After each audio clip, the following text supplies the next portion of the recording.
Let it ring. Let it ring. Oh, that is so much fun. What's up? My name is Ian Martin Allison, here with Brook Music, bringing you a bass tutorial about Let It Be Said. And as you can tell, I'm just having a really good time when I'm playing this music. I really love this music. I feel it very deeply. And I could talk about a million aspects of this tune, but really what I'd like to do is I'd like to talk about two specific things. I'd like to talk to you about how I think about my gear and tone approach when recording something, especially when I'm remote recording, which is what I did for this tune. And then I also want to talk to you about what I consider to be probably the most important aspect of a song and of learning a song, and it might surprise you, so stick around, okay? First, let's talk about gear. I have this 1985 Fender Jazz Bass Special, which is strange that they call it that because really the P pickup is the magic on this bass. I love it very much. It gives me the warm, fuzzy 80s vibes. I mean, look at this color. Huh. And then what I do is I run into a compressor. I use an Origin Effects Cali 76. I squeeze pretty hard when I'm doing remote recording. I'm running into a Line 6 HX Stomp with a little bit of drive in it. And then I'm finishing it off with a Noble DI, and that's going straight into my Aero, into Logic, and that is it. And then the mixing engineer takes it from there, right? The mixing engineer or the producer. And what I'm doing for this tune too is this song is in B flat. And when I figured that out, I was immediately like, oh, I want access to the low E. And if it's in B flat, the 4 chord is E flat. Oh, so the 4 being an E flat, I'd have to play it up high. So instead what I didn't play a 5 string. I didn't just decide to not use the low E. I just tuned the whole bass down a half a step, right? And hey, that's not cheating. It's totally fine. What you want to do when you're recording something is set yourself up for success. Set yourself up for comfort. Now, obviously, on a set, like if you're playing this live, it would be hard to tune down and then tune back up, right? You'd have to figure out a different way to do it. But recording, oh, absolutely. If anything is ever in a flat key, I tune down almost always. And then the only other thing I'll say tonally is I try not to attack this way. What I'm trying to do is I'm trying to pull through the string. I feel like this is such a big sound and it lets the transient of the drum come through, and then the bass note lands after that. That's what I want to hear, right? I want to hear the smack of the kick drum and the snare and have the bass just milliseconds after. That's what I always shoot for, okay? So we're done with number one. We're going to move on to number two. Number two, I think the most important part of the song is not the progression, right? Is not the kick drum pattern, is not always locking up with every drum hit. It's how you interact with the melody and the vocal. It's how you support the vocal. It's how you answer the vocal. It's how you stay out of the way of the vocal, right? And if I show you a couple of the lines that I'm playing in this song, I think you'll say, oh yeah, I see how Ian's thinking about that. So first of all, I have this friend in Argentina named Andres Rott, who's an incredible bass player. And he told me the other day that whenever he gets a song to play on, he doesn't learn the progression first. He doesn't learn the kick drum pattern first. He doesn't chart it out. He learns the melody. And this blew my mind, and it actually gave me permission, I feel like, to start doing it.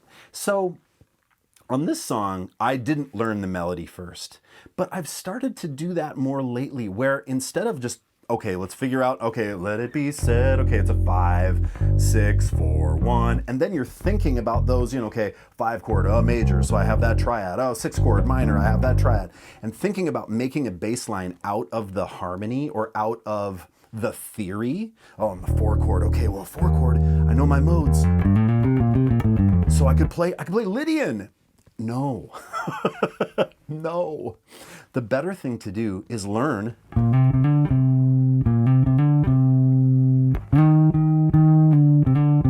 let it be said, right? And then if you do that, you start to hear the bottom come together. And then maybe you can even put it together. There's the 5, the 6, 4 chord, 1,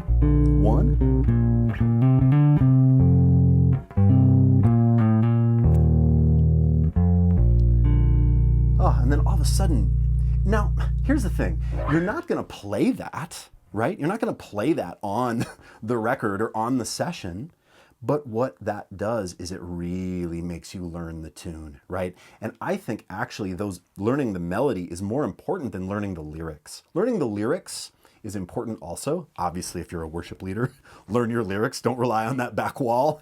But as a bass player, you need to know the melody, I think, is the most important thing, right? Because I'm playing along with the kick drums and the snares in the chorus. Let it be said, be boom, boom, ka, boom, ba, boom, boom, ka. But I'm not thinking about, okay, boom, boom, ba, boom, boom, ba, boom. I'm thinking about the melody. I'm thinking about what that song is saying. Let it be said, let it be. And then when there's a hole,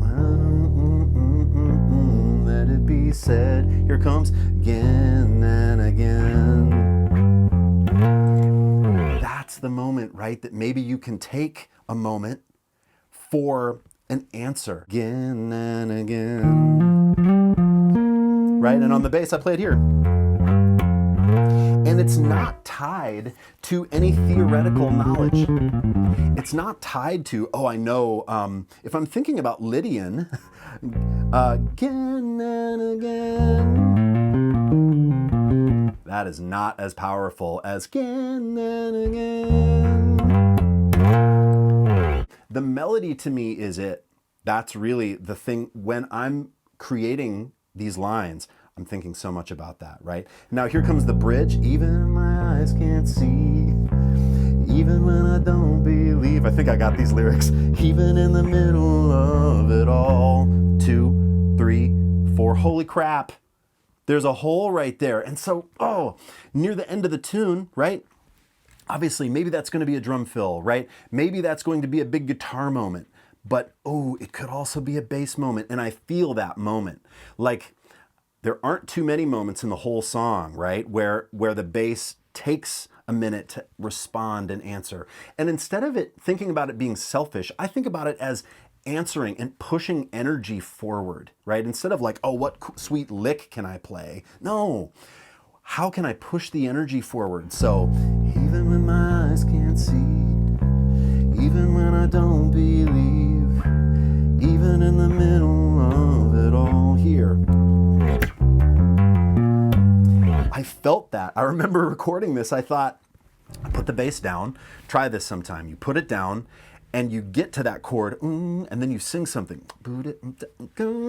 I wanted to hear that. I wanted it to be like a tiny bit bluesy, a tiny bit just like, I don't know, not aggressive is the wrong word, but I wanted to push the energy forward, and that's what I heard.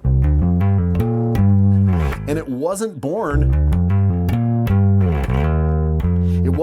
out of thinking, I'm on the 5 chord, so I have mixolydian that I can play, or I have a major triad. It was a melody. It was something that I heard.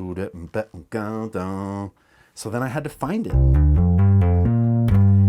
So what I'm trying to tell you, if you haven't noticed, is melody, the vocal, it's king, it's queen, it's everything, right?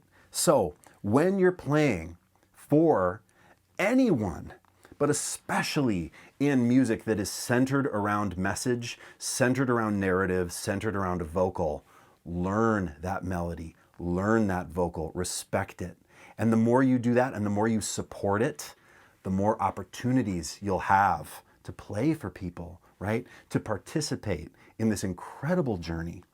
Thank you so much for checking out this video. I am Ian Martin Allison. We'll see you in the next one.